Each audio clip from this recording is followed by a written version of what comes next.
The form asked for a permit number. Dean Calloway did not have the permit number.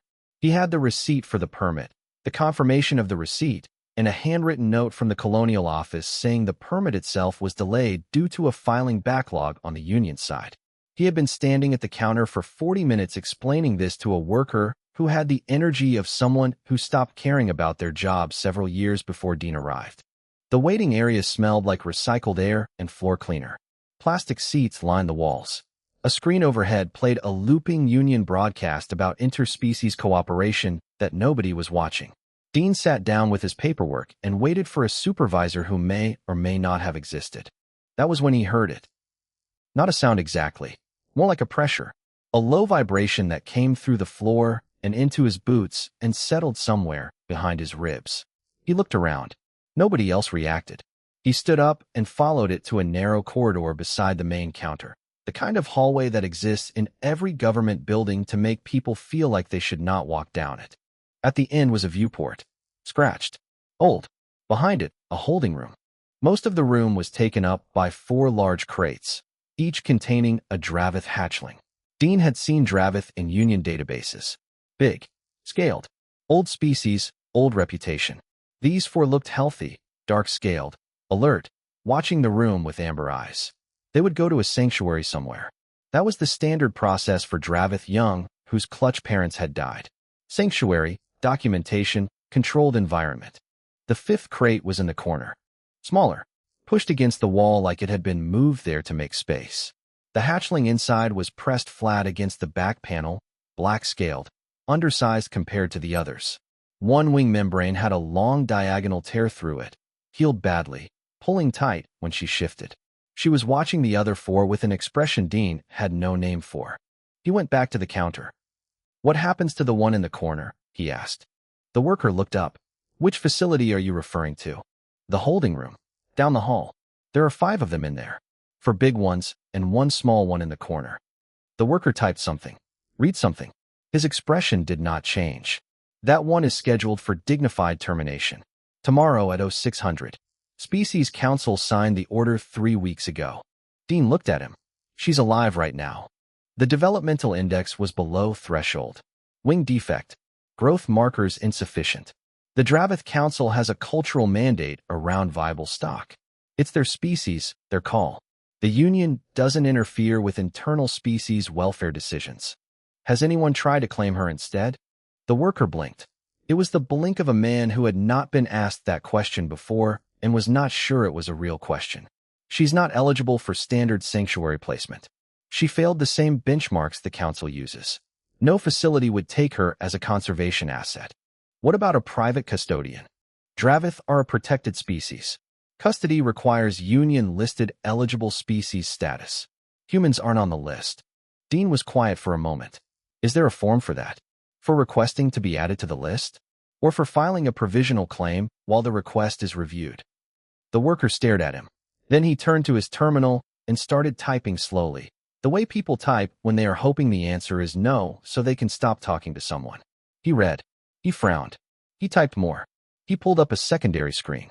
"There is," he said finally. "Interspecies Provisional Custody Claim. Section 44C of Union Biological Welfare Code. It's designed for emergency situations where no listed species has stepped forward and termination is imminent. It's almost never used. Because it almost never gets approved? Because people almost never file it. Can I file it?" The worker looked at him for a long time. "It will almost certainly be denied. The review period is standard 5 business days, but an imminent termination can trigger an expedited counter-review. You'd need to demonstrate custodial capacity, relevant experience, and a conservation argument that overrides the Species Council's mandate.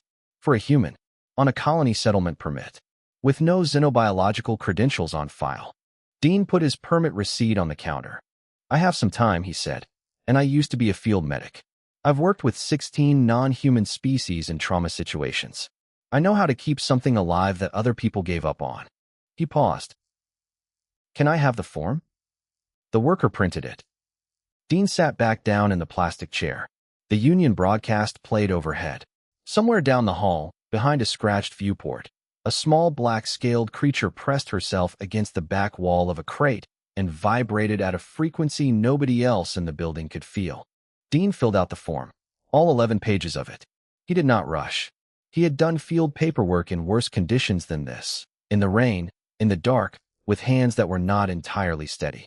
He filed it at the counter at 4 in the afternoon. He drove back to the homestead and told his kids he might be bringing something home. Nora asked what kind of something.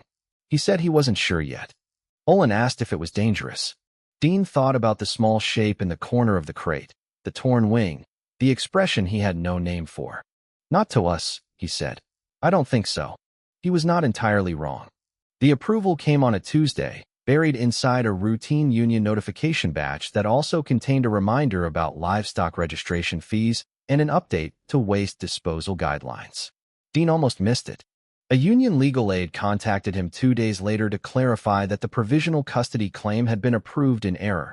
The reviewing algorithm had categorized it as a standard clerical transfer and auto-approved before a Ascension officer could flag it for proper denial.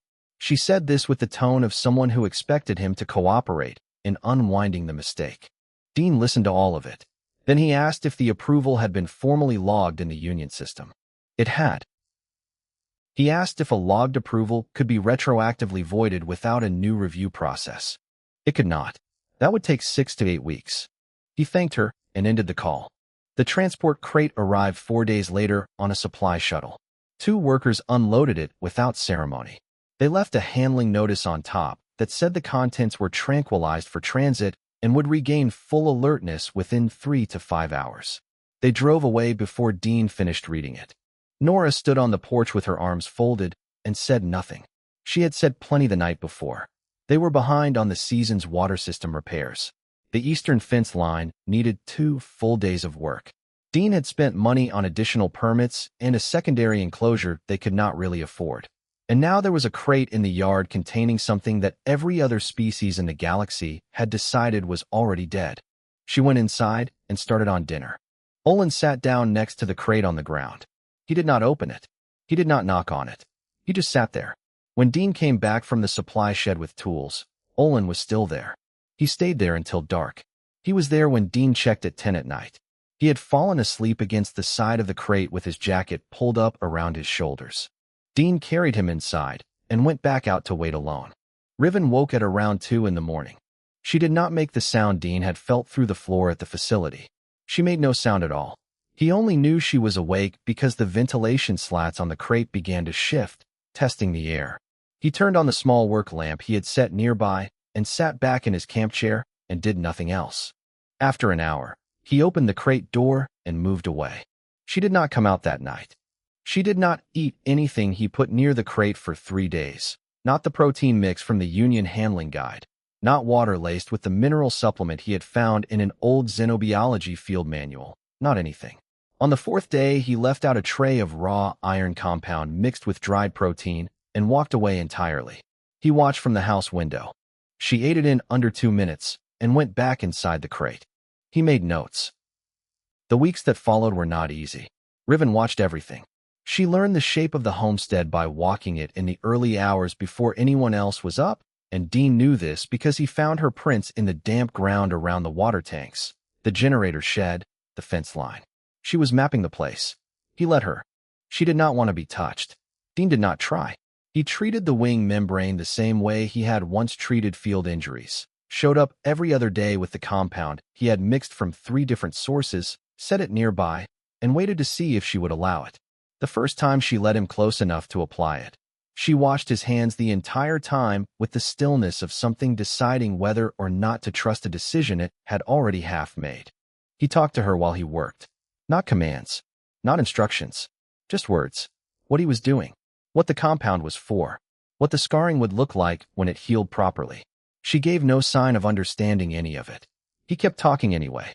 Olin began leaving small things near the crate entrance. A smooth stone. A piece of wire bent into a shape. A feather from one of the field birds. Dean never told him to stop. Nora never commented on it. By the 6th week, Riven was following Olin at a distance of about 4 meters when he did his afternoon chores. Not close. Not engaged. Just there. Present at the edge of things. By the 8th week, the distance was 2 meters. Dean had, in the evenings, been going through his old field manuals and every piece of Dravith biology he could access through the colony's data network. Most of it was sanctuary documentation, population counts, habitat needs, dietary logs. Almost nothing about developmental stages in detail. But he found something in a pre-collapsed Dravith research archive, poorly translated, that stopped him for a long time. There were 2 recorded developmental types. The faster one, standardized, benchmarked, what the Species Council used for viability classification, and an older one, slower growth curve, different gland activation sequence, associated in the archive notes with what translated loosely as the deep kind. He cross-referenced Riven's growth against the older chart. She was not behind. She was on a completely different track. And she was exactly where she was supposed to be. He typed up his findings in plain language and submitted them to the Union Science Registry. It was a bare-bones submission, no credentials, no institutional backing. Just a colony homesteader with field notes and a very specific reason to pay attention. 3 weeks later, the custody review notice arrived. 90 days. Demonstrate conservation value, or Riven would be remanded to Species Council custody. Dean read it twice, set it on the table, and went to check on the wing membrane. It was healing. Slowly. Correctly. He made a note of that too. 40 pages. That was what Dean's custody submission came to in the end. He had not planned 40 pages. He had planned something clean and short. But every time he tried to cut something, he realized it was the kind of thing that mattered. The weight logs, the behavioral timestamps, the wing membrane measurements taken every 4 days with the same caliper in the same spot, the dietary records, the development cross-reference against the pre-collapse archive. His neighbor Aldrich, who had spent 30 years as a union legal clerk before retiring to Haverstone, reformatted everything 3 times and told Dean on the 3rd pass that he had never seen a custody brief that also functioned as a research paper. Dean said he had not known there was a difference. Aldrich said that in the union legal system, there very much was. Then he helped anyway. While the paperwork moved through channels, Riven kept growing. Not fast. Not in the dramatic way the sanctuary Dravith grew in the wildlife documentation Dean had watched for reference. But steady, the way a thing grows when it is not fighting to survive anymore and can put its energy somewhere else. Her neck had lengthened. Her shoulders had filled out. The scarred wing membrane, when she stretched it in the afternoon sun, now reached its full span without pulling. It was not pretty. The scar tissue was pale against the black scales, ropey and uneven. She stretched it every afternoon anyway, and Dean watched and said nothing, because it was not the kind of thing you interrupted. She had learned his routine. She knew when he came out of the house in the morning. She knew the difference between the sound of him going to the generator shed and the sound of him going to the east fence. She had started sleeping across the doorway of the main entrance at night, not inside the house, not outside far in the yard. Exactly in the threshold. Dean stepped over her every morning without comment. Nora still kept her distance, but she had stopped making the face she used to make when Riven came near the porch. Then the ion storm came. Haverstone got them every season. Electromagnetic disturbances that rolled in from the upper atmosphere and knocked out external sensors, comms, and any unshielded equipment. You learned to read the sky for the yellow-green edge that meant you had about an hour to get everything inside. This one came faster than the forecast. Nora had gone out to check the perimeter sensors before the storm hit. Standard chore. She knew the property well enough to do it in the dark. What she did not account for was how fast the electromagnetic interference would build. It came in a wave, saturated the air, and turned the whole eastern field into a flat gray whiteout where every direction looked identical and the compass on her wrist unit spun without settling. She stopped moving. She knew enough to do that.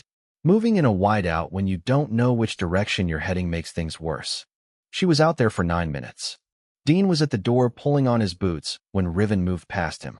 Not fast. Not panicked. She went out into the gray like she had a specific destination in mind. Dean followed at the edge of where he could still see the house lights behind him. He found them at the far end of the field. Riven was standing in front of Nora, planted, still, head slightly lowered. Not threatening. Not crowding her. Just there.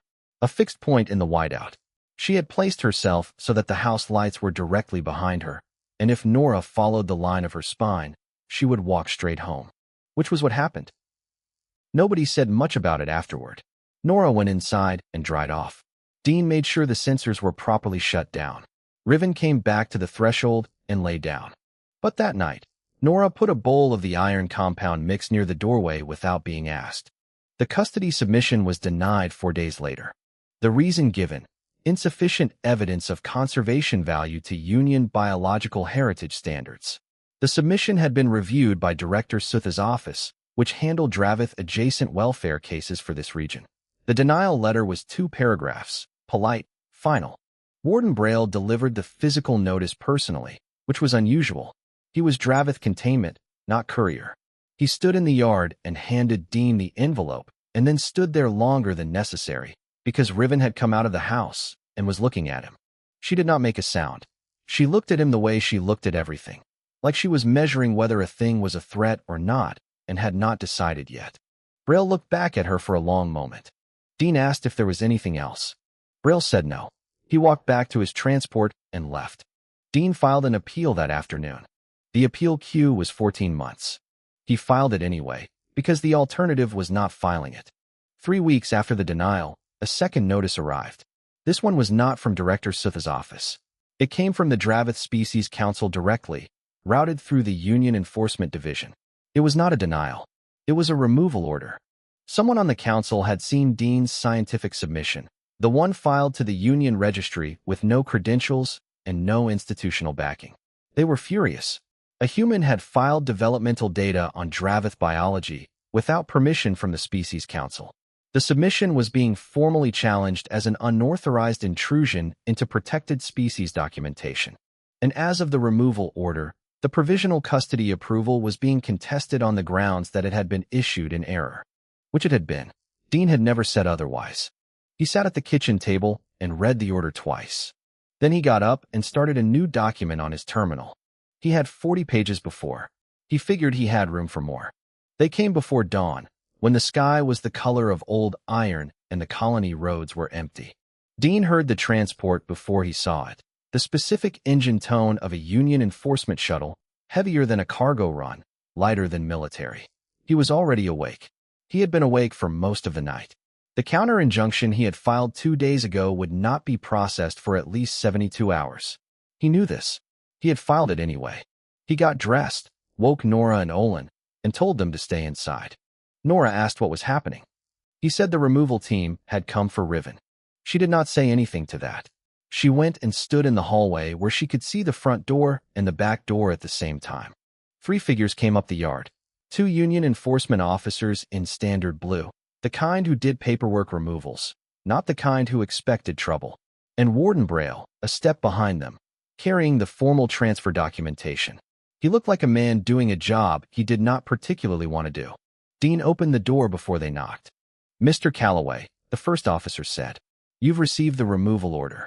We're here to execute the transfer of the Dravith ward to Species Council custody." "I've filed a counter-injunction," Dean said. "We're aware. It hasn't been processed." "I know."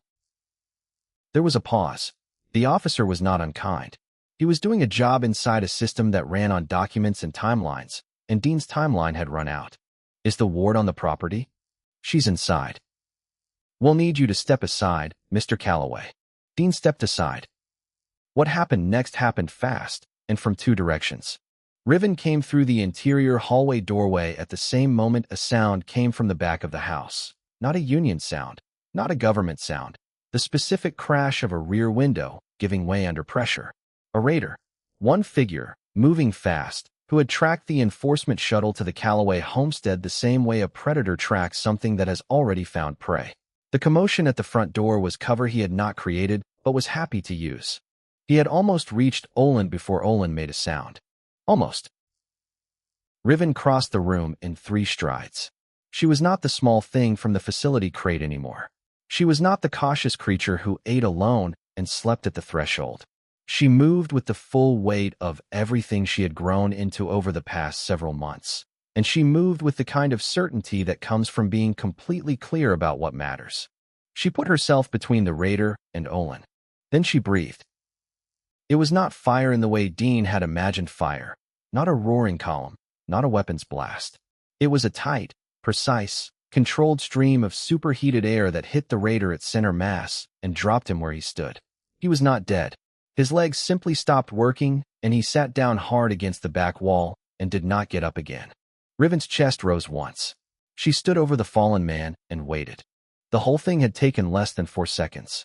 Total silence. Dean turned slowly and looked at the enforcement officers. One of them had their hand on a sidearm they had not drawn. The other one had not moved at all. Braille was standing in the doorway.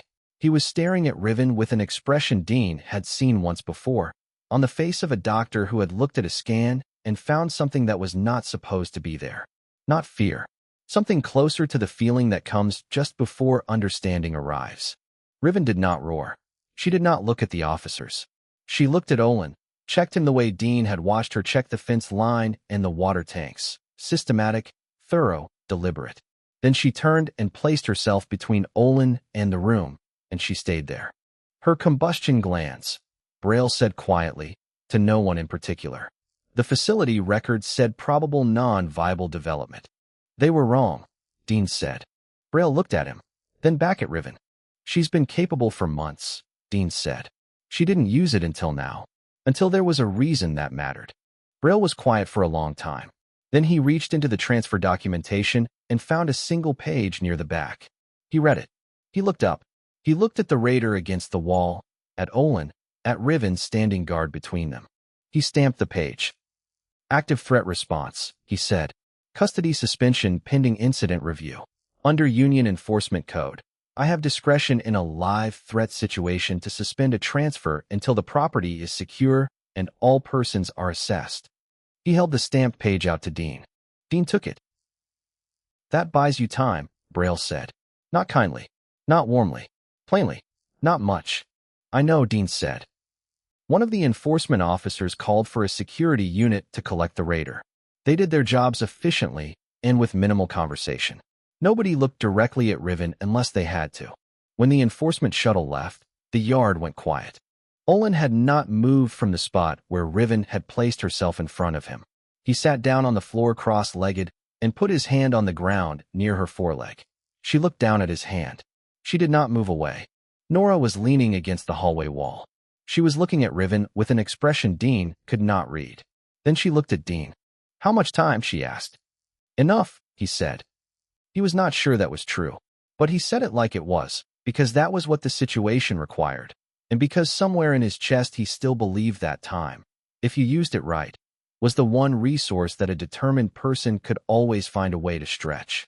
Word travels in colonies the way water travels in dry ground. Not loudly, not fast, but it gets into everything eventually.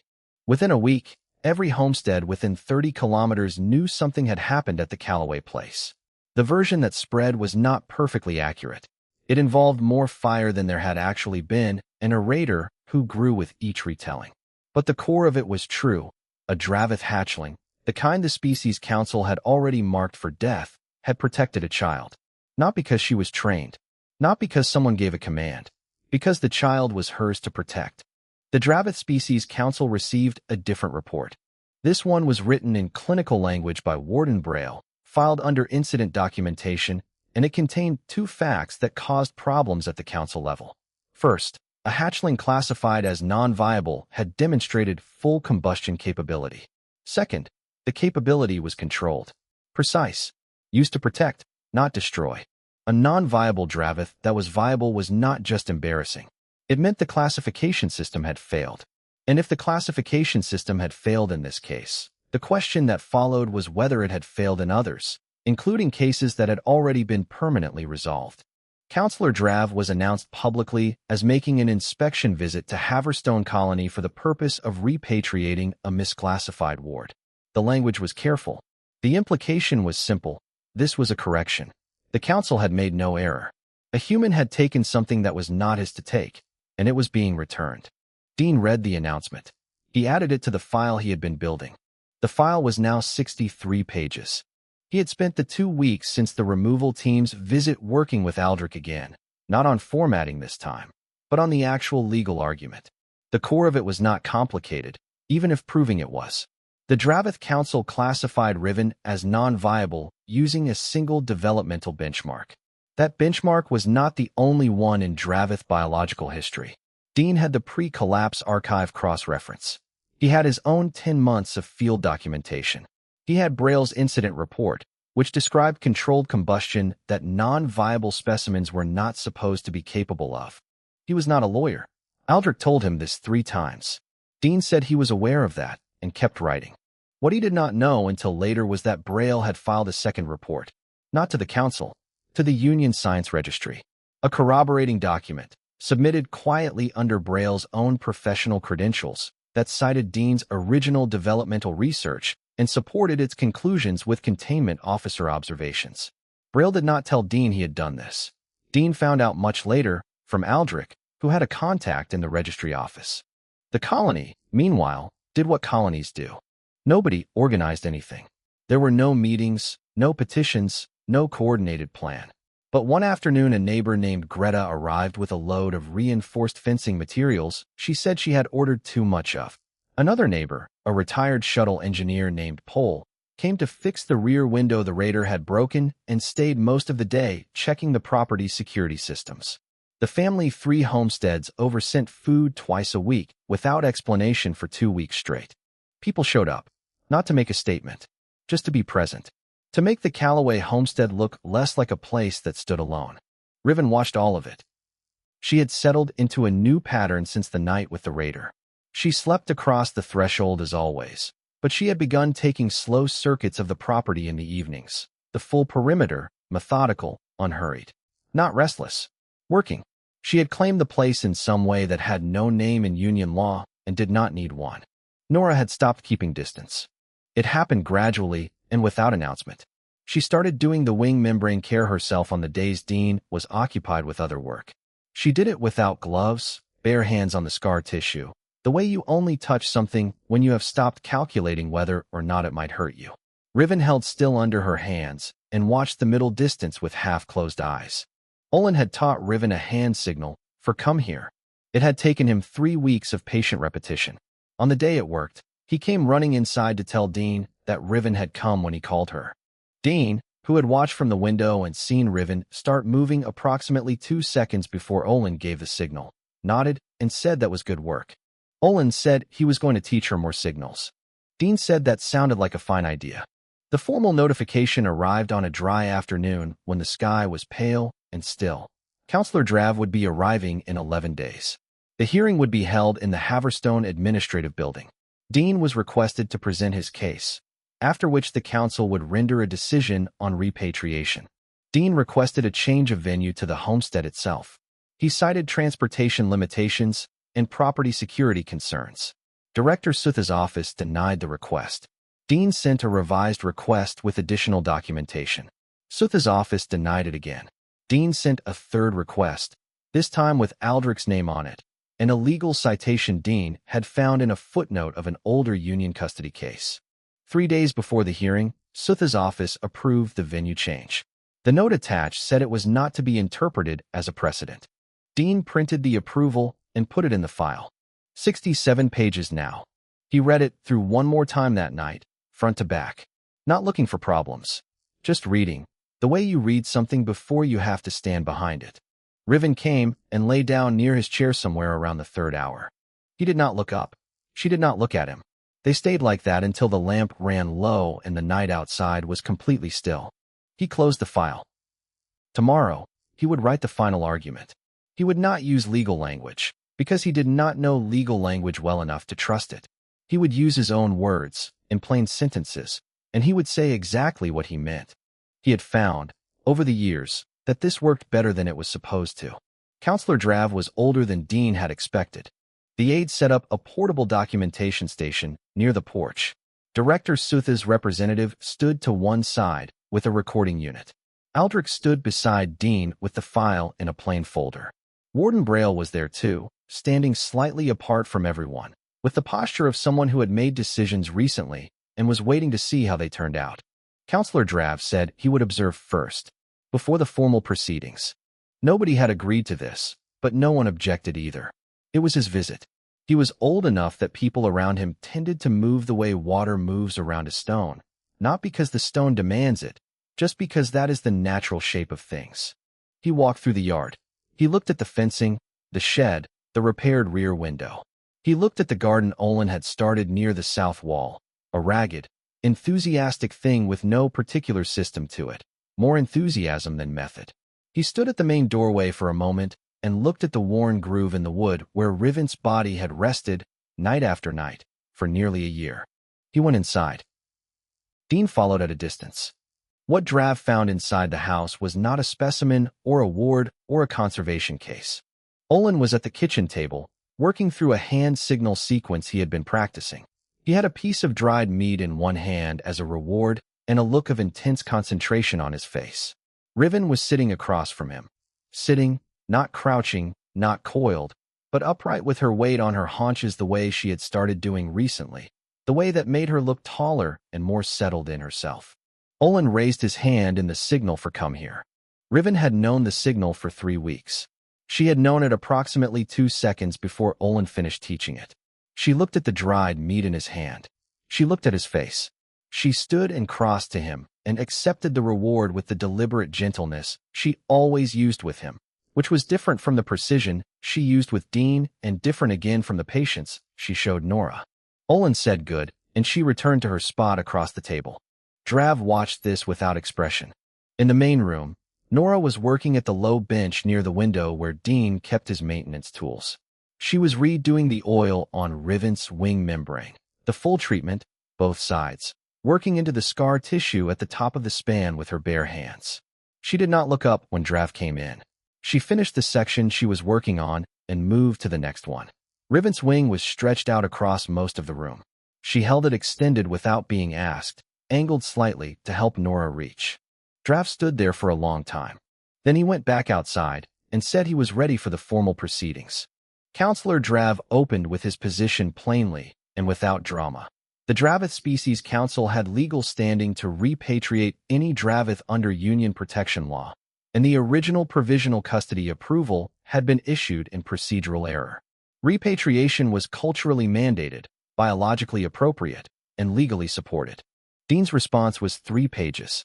He read it standing up, without looking at Drav directly, because he was not reading it to Drav. He was reading it to the recording unit, to the document file, to the registry, to whoever came after. He said, Riven was not cultural property. She had been discarded by the culture that now claimed her. She had been marked for death by a classification system that used the wrong developmental model. His research showed she followed an older pathway, and he had 10 months of field documentation, a pre-collapse archive cross-reference, and a corroborating report from a Dravith containment officer that supported this. She was not a failed specimen. She was something older than the current standard. And she was alive because nobody accepted the paperwork that said she wasn't worth the effort. He stopped reading. Then he read Nora's statement. 1 page. No legal language. She described coming back from the ion storm, finding a fixed point in the gray, following a line home. Counselor Drav was quiet when he finished. He looked at Riven. He said something then, not in any language Dean knew. Low and resonant, felt more than heard, the kind of sound that seemed to come from old bone and older memory. It was Dravith resonant speech, Braille would later explain, a dialect nearly extinct, used by the Dravith in the generations before the population collapse. It was a question, a specific question, their oldest tradition reserved for the rare situation when a Dravith's allegiance was genuinely uncertain. Where do you belong? Riven looked at Drav for a long moment. Then she crossed the yard and lay down at Dean's feet. Drav said nothing for a long time. Then he turned to his aide and said, quietly, in his own language, which Braille translated later without being asked, that the developmental records would need to be re-examined. All of them. Every hatchling classified under the benchmarks Dean's research had challenged. The full archive. He withdrew the repatriation order. He did not apologize. He was too old and too careful for that, and possibly too proud. But he withdrew the order, signed the documentation, and walked back to his transport without another word to Dean. After the transports left, Braille stayed. He told Dean about the second registry report he had filed. He said it plainly, like a fact, with no expectation of gratitude. He also said the council archivist who had suppressed Dean's original submission was under formal review. Dean nodded. He asked Braille if he wanted to stay for dinner. Braille said he did not usually eat with humans. Dean said that was fine and started back toward the house. Braille, after a pause, said that he supposed there was no specific reason he could not try. That night, the ion storms were gone and the sky over Haverstone was fully open, the kind of clear that made the stars look close enough to step on. Riven was on the roof. She had found her way up there sometime in the past month, and it had become hers. Not because anyone suggested it. She had simply looked at the house, looked at the sky, and made a decision. She sat at the peak of the roofline with her wings folded and her head tilted at an angle that meant she was listening to something below. Through the lit window, a table, food, a man eating carefully with human utensils, not quite succeeding, too dignified to admit it. A girl across from him showing him, without being asked, how the fork was meant to work. A boy talking without apparent pause. A man at the end of the table, not saying much, the way he usually wasn't. Riven's chest rose and fell. She did not breathe fire tonight. She breathed slow, and warm, and quiet. The galaxy had looked at her and seen an error to be corrected. A cost without a return. A life that did not meet the minimum requirements for the privilege of continuing. A human had looked at the same thing and seen something worth the paperwork. She was still here. She was home.